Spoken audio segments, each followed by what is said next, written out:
अगर भगवान शिव ने यह कहानी ना सुनाई होती तो अमरनाथ गुफा ना होती। नमस्कार दोस्तों, welcome back to my YouTube channel. हमारे यूट्यूब चैनल पे आपका हार्दिक स्वागत है। आप और भी नई स्टोरी सुनना चाहते हैं तो हमारे चैनल को सब्सक्राइब करना ना भूलें और बेल आइकन ज़रूर दबाएं ताकि हमारी नोटिफिकेशन आपको हमेशा मिलती रहे। माँ पार्वती ने भगवान शिव से एक सवाल पूछा, जिसके बाद भोलेनाथ ने एक कहानी सुनाई और अमर हो गया कबूतर का जोड़ा। माँ पार्वती ने भगवान शिव से एक सवाल पूछा, जिसके बाद भोलेनाथ ने एक कहानी सुनाई और अमर हो गया कबूतर का एक जोड़ा। अमरनाथ धाम हिंदू श्रद्धालुओं के लिए बहुत महत्वपूर्ण रखता है। जम्मू कश्मीर की वादियों में स्थित अमरनाथ धाम जाने के लिए भगवान शिव ने भक्त साल भी इंतजार करते हैं। चार धाम की तरह भक्तगण इस पूजनीय यात्रा को जीवन में एक बार करने की इच्छा अवश्य रखते हैं। अमरनाथ यात्रा के बारे में कहा जाता है कि यहाँ भोले की मर्जी के बिना भक्त नहीं पहुँच पाते। जिसे भगवान शिव बुलाना चाहते हैं वही उनका दर्शन कर पाते हैं। अमरनाथ यात्रा हर साल जून जुलाई के महीने में शुरू होती है और इस साल भी यह यात्रा शुरू हो चुकी है। अमरनाथ की यात्रा बेहद रोमांचक है क्योंकि यह यात्रा धरती पर स्वर्ग के जैसी है। हिमालय की गोदी में स्थित अमरनाथ हिंदुओं का सबसे ज़्यादा आस्था वाला पवित्र तीर्थस्थल है। अमरनाथ की खासियत पवित्र गुफा में बर्फ से शिवलिंग का बनना है। प्राकृतिक हिम से बनने के कारण ही इसे हिमानी शिवलिंग या बर्फानी शिवलिंग भी कहा जाता है।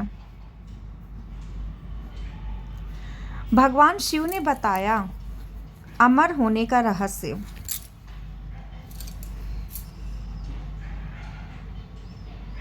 अमरनाथ हिंदी के दो शब्द अमर अर्थात अनश्वर और नाथ अर्थात भगवान को जोड़ने से बनता है।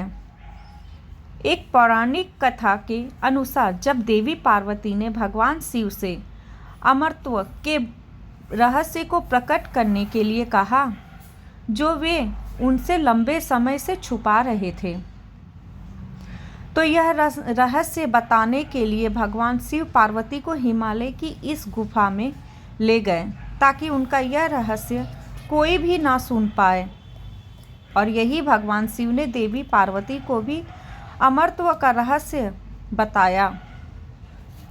पुराणों में वर्णित है कि एक बार माता पार्वती ने भगवान शिव से पूछा, आप अजर अमर हैं और मुझे हर जन्म के बाद नए स्वरूप में आकर फिर से वर्षों की कठोर तपस्या के बाद आपको प्राप्त करना होता है। मेरी इतनी कठोर परीक्षा क्यों?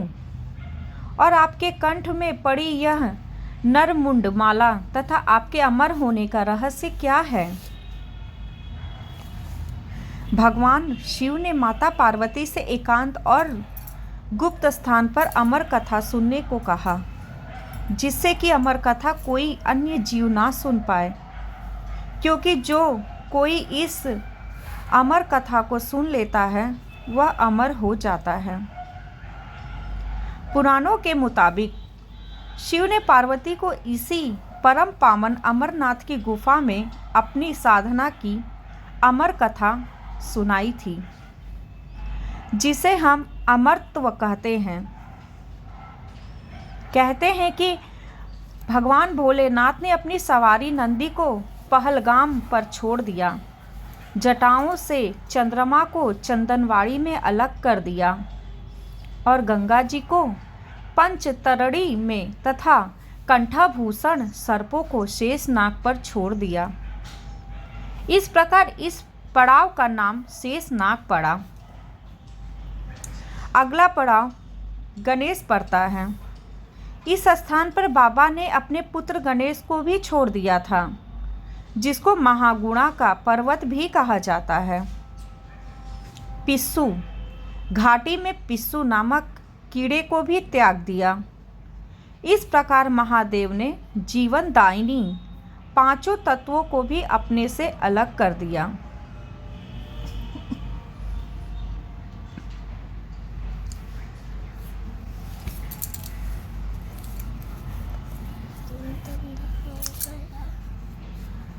इसके बाद माँ पार्वती साथ उन्होंने गुप्त गुफा में प्रवेश किया और अमर कथा माँ पार्वती को सुनाना शुरू किया। कबूतरों ने सुनी अमर होने की कथा। कथा सुनते सुनते देवी पार्वती को नींद आ गई और वह सो गई, जिसका शिव जी को पता नहीं चला। भगवान शिव अमर होने की कथा सुनाते रहे। उस समय दो सफ़ेद कबूतर शिव जी से कथा सुन रहे थे और बीच बीच में गूं गूं की आवाज़ निकाल रहे थे। भगवान शिव को लगा कि माता पार्वती कथा सुन रही है और बीच बीच में हुंकार भर रही है। इस तरह दोनों कबूतरों ने अमर होने की पूरी कथा सुन ली। कथा समाप्त होने पर भगवान शिव का ध्यान पार्वती की ओर गया और सो रही थी। जब महादेव की दृष्टि कबूतर पर पड़ी तो वे क्रोधित हो गए और उन्हें मारने के लिए आगे बढ़े। इस पर कबूतरों ने भगवान शिव से कहा कि हे प्रभु, हमने आपसे अमर होने की कथा सुनी है। यदि आप हमें मार देंगे तो अमर होने की यह कथा झूठी हो जाएगी। इस पर भगवान शिव ने कबूतरों को जीवित छोड़ दिया और उन्हें आशीर्वाद दिया कि तुम सदैव इस स्थान पर शिव पार्वती के प्रतीक चिन्ह के रूप में निवास करोगे। अतः यह कबूतर का जोड़ा अजर अमर हो गया। ऐसा कहते हैं आज भी इन दोनों कबूतरों का दर्शन भक्तों को यहाँ प्राप्त होते हैं और इस तरह से यह गुफा अमर कथा की साक्षी हो गई और इसका नाम अमरनाथ गुफा के नाम से प्रसिद्ध हो गया।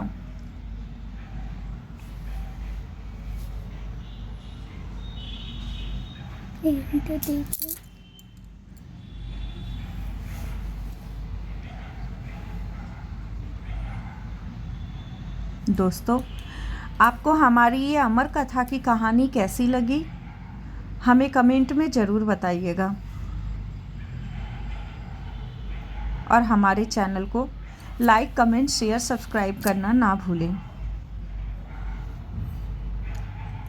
हमारी ये स्टोरी देखने के लिए आपका बहुत बहुत धन्यवाद। जय श्री कृष्ण।